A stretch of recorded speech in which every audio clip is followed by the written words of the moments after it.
All right. We are in the 32nd chapter of Tanya. We know 32, we said last week in Hebrew, is Lev, my brother's name. Lamed is 30. Vet is 2. The Lev of a book is the heart of the book, and it is the 32nd chapter of Tanya that serves as what many call the heart of the book. It is the chapter that is the treatise on how to love others like yourself, which is a easy words to say, very, very difficult words to live by. We know that is one of the fundamental mitzvot in the Torah. Very difficult. Not to annoy someone, fine. To respect people, fine. But to truly love people like yourself, is that even physically possible? Is it physically possible? Let me ask you that question. Is that possible?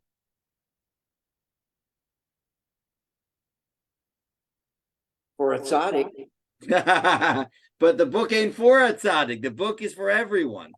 Is it truly possible to love another kamocha like yourself? Possible. That doesn't mean likely. So I think maybe your children. Oh, there we go. That's actually the answer. I think children is the best answer. With children, we can see how it's possible. With children, I can see how, despite how they may be behaving on any given day, the love is unconditional, or it should be. With children, I can understand that while the way I like them might fluctuate, if we're honest, on any given day, or which child it is, or what I'm feeling, or what they're feeling, or how I'm behaving, how they're behaving, that could fluctuate. How much nachas I get, if we're honest, could fluctuate.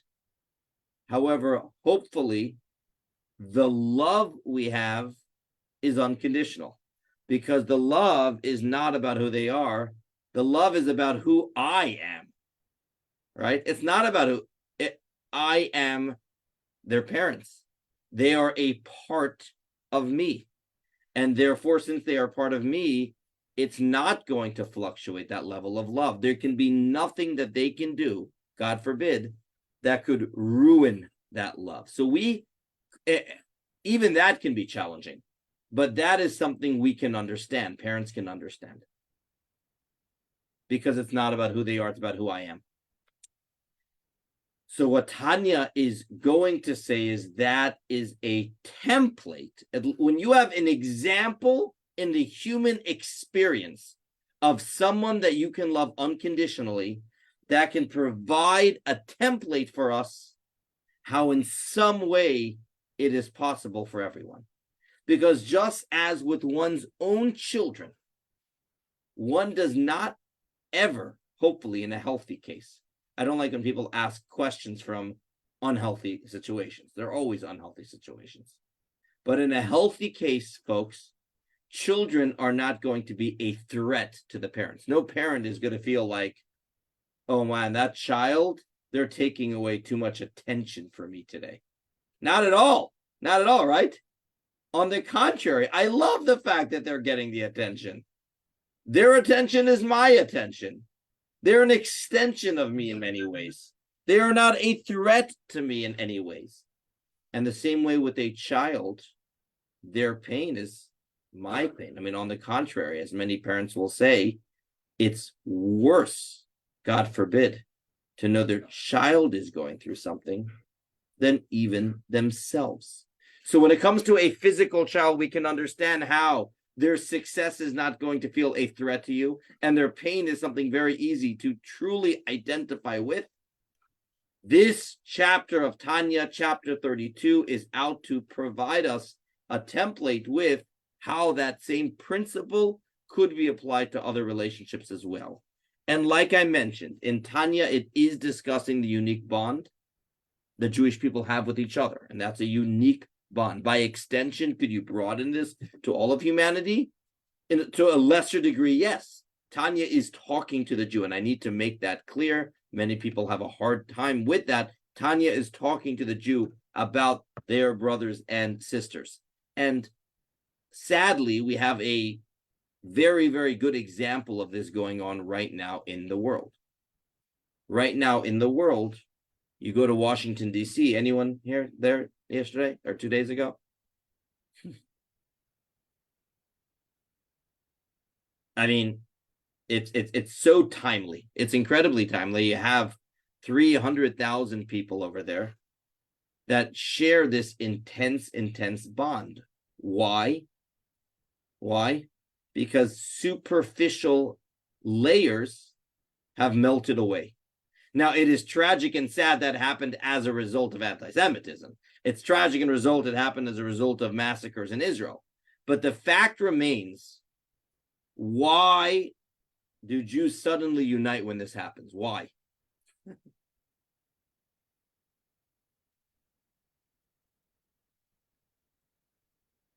Why?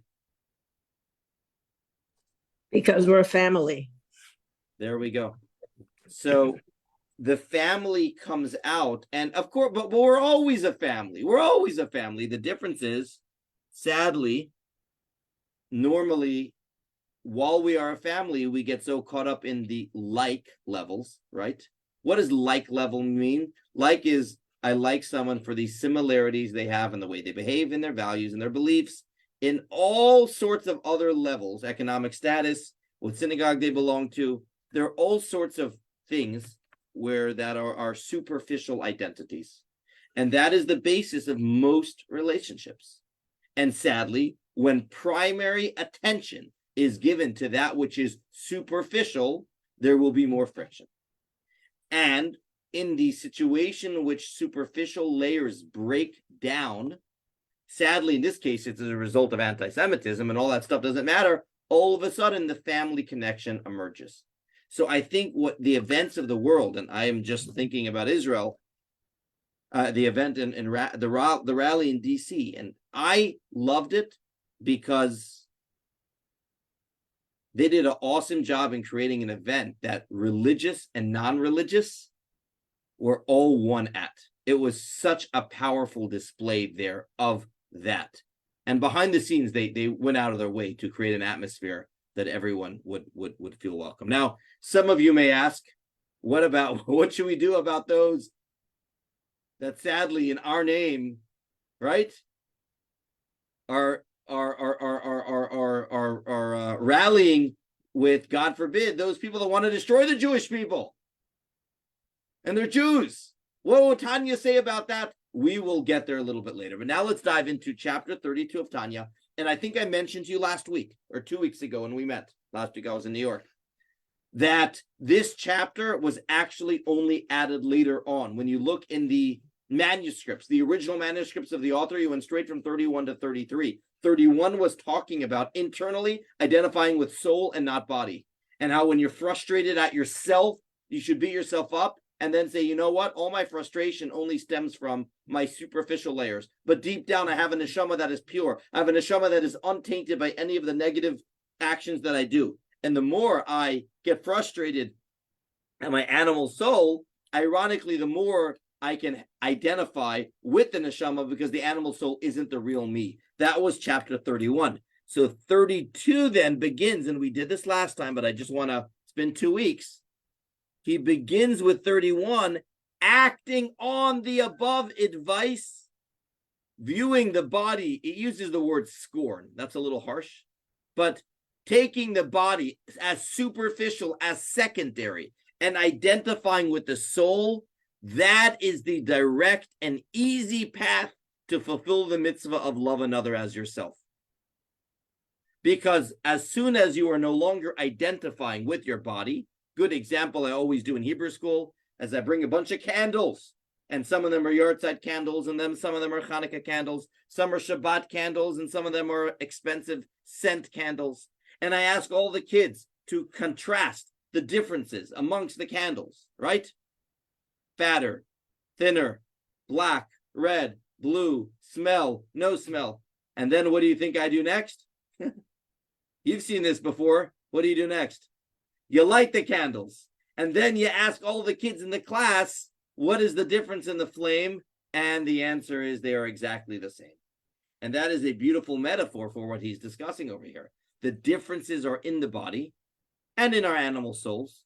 But if we truly believe that all souls began as one, and Kabbalah says this, our souls began as one kind of organism, and afterwards those souls split up and entered different bodies. Again, what's the best example for that? A biological child that began as part of your body and now is an independent existence.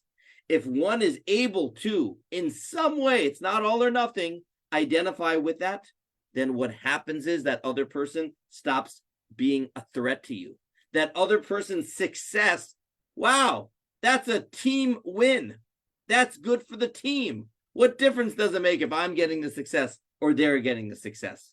Sound hard? It is hard. That's why it's one of the hardest mitzvahs in the Torah. But this line is so powerful. There can be no true love between those who view their bodies as primary and their soul secondary. That will always be a love that is based on an external factor.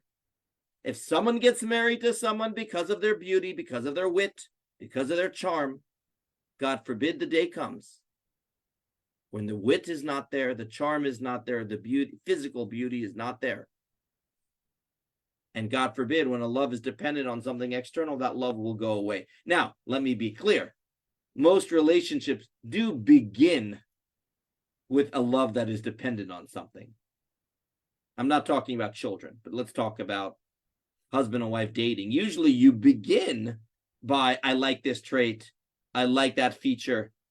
But the goal is to then go from a place of love that is dependent on something to love that is not dependent on something. But Tanya makes a sweeping statement that any love that is dependent on a factor is only as strong as that factor, and that usually is not that strong because most things in the world go away. If anyone has examples of this that they've seen in their own lives, it's very powerful. Please, share.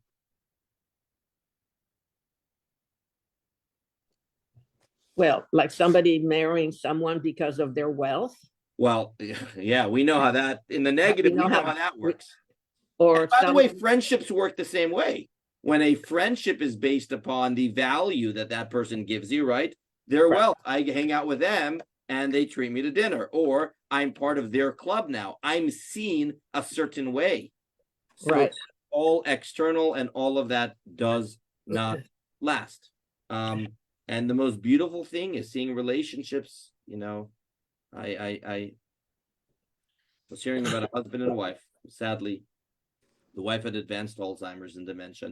The husband, she was in a facility at that point, and the husband was getting some blood drawn in the morning, and then was telling the nurse, what time will we be out by? And he's like, what? Why are you in such a rush? I have breakfast with my wife every single day at 9:30. To which the nurse said, I thought your wife sadly doesn't recognize you anymore. To which he says, but I sure recognize her. I have to be back for breakfast. And when you see that level of love, that's unconditional, that's able to survive in even the most difficult of circumstances, there's something magnificent, there's something so incredible, beautiful. That is a soul connection. That is not a body connection. So Tanya says the same way we can see that with the husband and wife or children is probably the easiest example of that. That even on days where we have a difficulty with the nachas department, we still love them because of their soul.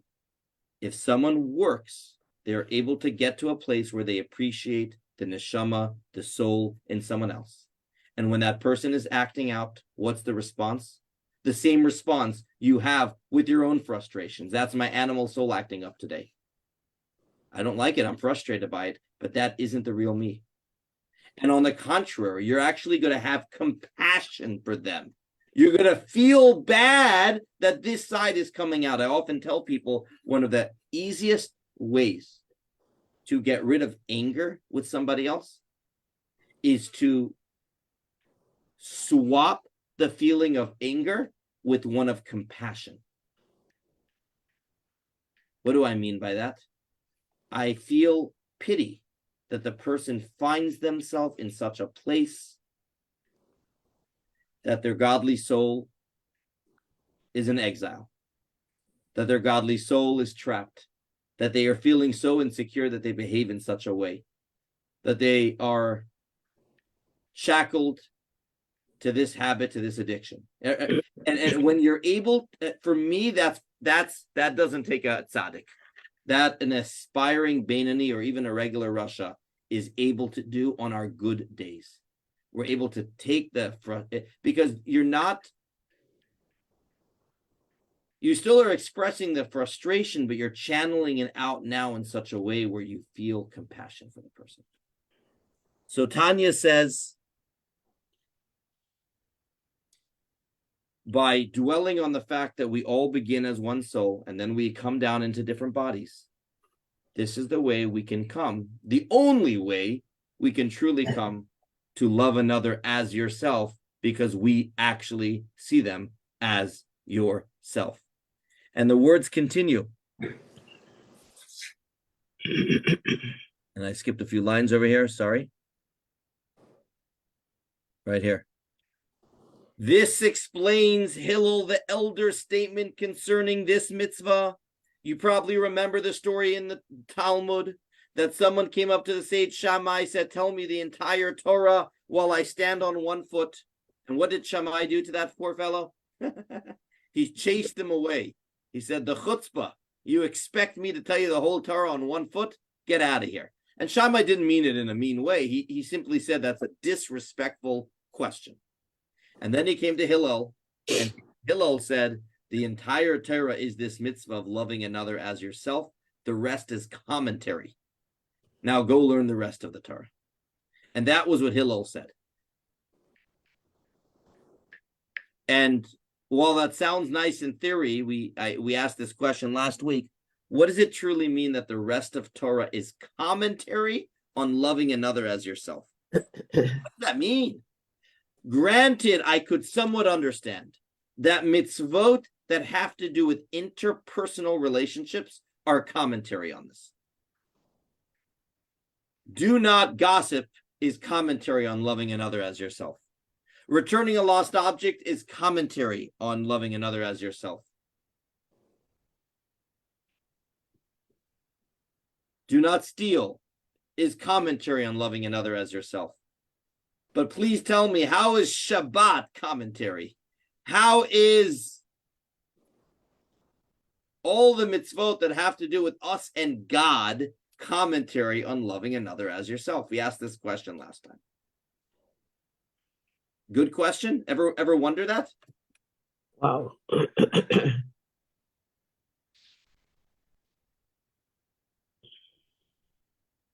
answered in the next paragraph. So the answer is because the basis and purpose of the entire Torah is about exalting, elevating, highlighting, identifying with the soul above the body. All of Torah is one exercise in seeing soul and not body. Tell me a mitzvah and I will tell you how that mitzvah is about seeing the soul and purpose of something, not the external level. The gateway to that principle is loving another as yourself. That's the gateway. So it's not the details of that principle that's the foundation of the entire Torah. No, that's just one mitzvah, a very important mitzvah, but just one mitzvah. But the way a person does this mitzvah, i.e., seeing another person as a soul and not a body, that's the entire Torah. All of Torah really is an exercise on me being able to overcome my animal soul, my insecurities, my ego, and doing what my soul wants me to do. That's the entire Torah. The entire Torah is seeing the soul of something and not the body of something. Shabbat is about that. Yom Kippur is about that. You tell me the mitzvah and I will tell you how it is a expression of seeing the body excuse me, seeing the soul over the body. Washing of the hands. So every morning, why do we do a washing of the hands of al netilat yadayim? That is one of the reasons for that is our hands are the vehicles through which we access the world. I mean, hands represent action. Throughout the day, I'm touching all sorts of things. I'm on my computer, I'm on my phone, I'm cooking. My hands are the vehicle for which I do that. At the beginning of every single day, I tell myself I want to elevate those experiences. I don't want those experiences to simply be mundane, touching something the same way an animal touches something, or touches something the same way a animal soul touches something. I want that everything I do has a sacredness to it. And therefore we make the bracha, Asher kidishanu b'mitzvotav, you sanctified us. We sanctify our hands, that throughout the day our hands should engage in the soul of matter and not the physicality of matter. You actually gave me an easy one. That was an easy one. That was an easy one. Thank you, Larry. People will think you were planted to ask that question because it was a softball, lobbed us an easy one. I won't tell them. But isn't that beautiful to look at the entire Torah? Torah is an exercise, really, about identifying with our soul, identifying with the soul of someone else, and identifying with the soul in everything. What does it mean in everything? Not seeing things for its physical matter, but seeing everything as its purpose. He continues and says that's why before we pray, it's especially important to feel in our hearts that we're united with our brothers and sisters. Just like in offering in the times of the temple, if someone brought a sheep or a lamb and it was missing a right leg or was missing a toe, you were not able to bring that offering. It was considered a defective offering. There's a bunch of laws in the Bible about that. And sometimes people wonder, what's the meaning of that? God, isn't it the thought that counts? Why did it matter in biblical times if the sheep was missing a left eye? So it says a beautiful idea over here. Yes, I ran late. Thank you, Lisa. And that is that when we pray, we are bringing an offering to God. And if we in our heart of hearts are thinking, oh, I can't stand this person, boy, am I annoyed by that other person, your offering is a defective offering. You are not just you, but all of our people. And if in your heart you're thinking how lousy that person is, it's like your prayer is ascending above, missing that tooth, missing that eye, missing that ear. On the flip side, if before you pray, you reflect and meditate on your love for everyone, that is a pure offering. I'm going to hold it here. Next time I'll finish the chapter, which discusses what about the end of the chapter is what about the individual that wants to be able to hate others and has biblical sources that justify it. You know, there are those people that are very good at finding the biblical sources. What do you do about those people? And to bring it home, what do you do about those Jews, sadly, right now that are crazily, protesting against Israel, siding with Hamas? What about those? Love those as well. Next week, please, God. Have a good week, everyone.